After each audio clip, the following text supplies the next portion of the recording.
नमस्कार दोस्तों, आपका इस चैनल पे बहुत बहुत स्वागत है। दोस्तों, आज के दिन भर की खबरों को हम इस वीडियो में देखेंगे एक सिरे से। तो चलिए शुरू करते हैं।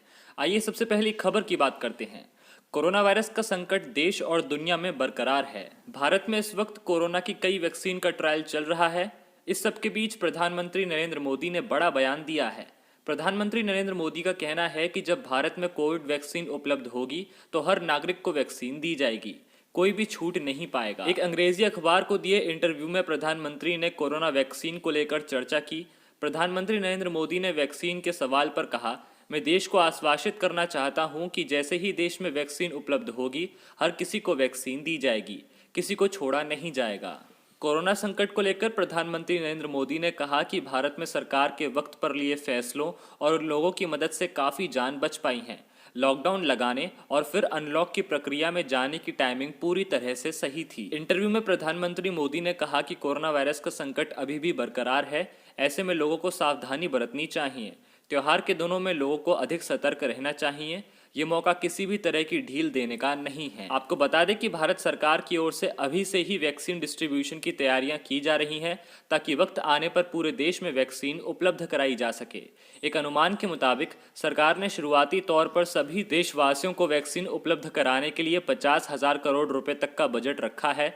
एक व्यक्ति को वैक्सीन देने में करीब 385 रुपए तक का खर्च आएगा। हालांकि अभी आधिकारिक तौर पर इसका ऐलान नहीं किया गया है और न ही भारत सरकार की ओर से किसी तरह के आधिकारिक प्लान की घोषणा की गई है।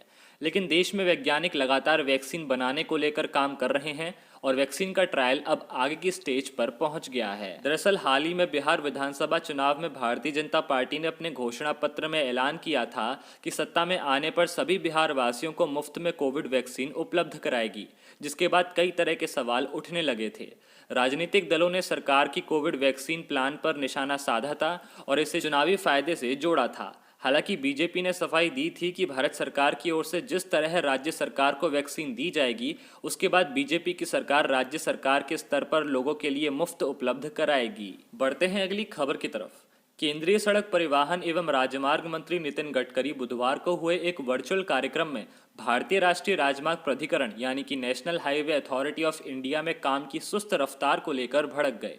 गडकरी ने NHAI के भवन के उद्घाटन के मौके पर हुए ऑनलाइन कार्यक्रम के दौरान प्राधिकरण के अफसरों की जबरदस्त खिंचाई की। केंद्रीय मंत्री ने कहा कि 250 करोड़ का यह प्रोजेक्ट 2008 में तय किया गया था। इसका टेंडर 2011 में अवार्ड हुआ और अब यह 9 साल बाद पूरा हुआ है। उन्होंने नाराजगी जाहिर करते हुए कहा कि इसके लिए 2 सरकारें और 8 चेयरमैन लगे। वर्तमान चेयरमैन और मेंबर का इससे संबंध नहीं है, लेकिन जिन महान हस्तियों ने 2011 से 2020 तक इस पर काम किया है, अगर संभव हो तो उनके फोटो इस ऑफिस में जरूर लगा देना कि इन्होंने 9 साल तक फैसले लेने में देरी की। उन्होंने कहा कि दिल्ली और मुंबई के एक्सप्रेसवे पर गौरव के साथ कहा जाता है कि इन्हें 2-3 साल में पूरा करेंगे।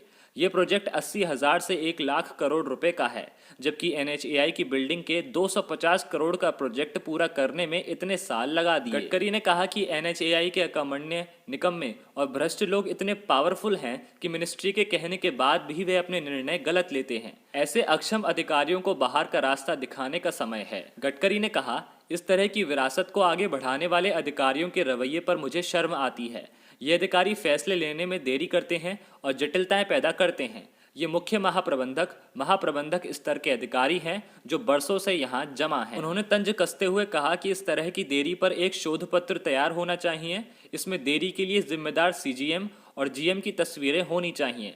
गडकरी ने कहा कि ऐसे लोगों का नाम और तस्वीरें सार्वजनिक करने के लिए समारोह होना चाहिए, जैसा कि मंत्रालय अच्छा काम करने वाले अधिकारियों के लिए करता है। बढ़ते हैं अगली खबर की तरफ। फरवरी 2019 में जब पाकिस्तान ने भारतीय वायुसेना के pilot wing commander Abhinandan Varthaman को बंधक बना लिया था, तब पाकिस्तान में एक उच्च स्तरीय मीटिंग में तत्कालीन विदेश मंत्री शाह महमूद कुरैशी ने बताया था कि भारत पाकिस्तान पर हमला करने वाला है। यह सुनकर मीटिंग में मौजूद पाक सेना प्रमुख जनरल कमर जावेद बाजवा के पैर कांपने लगे थे। यह दावा पाकिस्तान के एक सांसद ने किया है। बतौर सांसद उसी मीटिंग में इमरान खान सरकार ने विंग कमांडर अभिनंदन को रिहा करने का फैसला लिया था। पाकिस्तानी संसद नेशनल असेंबली में भाषण में पाकिस्तान मुस्लिम लीग के नेता अयाज सादिक ने कहा कि विदेश मंत्री शाह महमूद कुरैशी ने एक महत्वपूर्ण बैठक में कहा था कि अगर पाकिस्तान ने विंग कमांडर वर्धमान को रिहा नहीं किया तो भारत पाकिस्तान पर रात 9 बजे तक हमला कर देगा। उन्होंने कहा, मुझे याद है कि शाह महमूद कुरैशी उस बैठक में थे जिसमें इमरान खान ने भाग लेने से इनकार कर दिया था और सेनाध्यक्ष जनरल बाजवा कमरे में आए थे। उनके पैर कांप रहे थे और उन्हें पसीना आ रहा था। विदेश मंत्री ने कहा था, अभिनंदन वर्धमान को जाने दीजिए, नहीं तो रात 9 बजे तक भारत पाकिस्तान पर हमला करने वाला है। बता दें कि पुलवामा में सीआरपीएफ टुकड़ी पर आतंकी हमले के बाद भारत ने जैश ए मोहम्मद के आतंकी ठिकानों को ध्वस्त करने के लिए एयर स्ट्राइक किया था। इसके अगले दिन पाक लड़ाकू विमान F-16 को भारत ने मार गिराया था। एक अन्य लड़ाकू विमान को खदेड़ रहे अभिनंदन वर्धमान के लड़ाकू विमान को नीचे गिरा दिया गया था और उन्हें बंधक बना लिया था। पाकिस्तान ने बाद में उन्हें रिहा कर दिया था। वर्धमान 1 मार्च 2019 को अटारी बाघा बॉर्डर के रास्ते वापस आए थे। तो दोस्तों, ऐसी खबरों को जानने के लिए आप इस चैनल को सब्सक्राइब कर सकते हैं, साथ ही साथ बेल आइकन को प्रेस कर सकते हैं ताकि अगली खबर की नोटिफिकेशन सबसे पहले आपके फ़ोन पर आ जाए।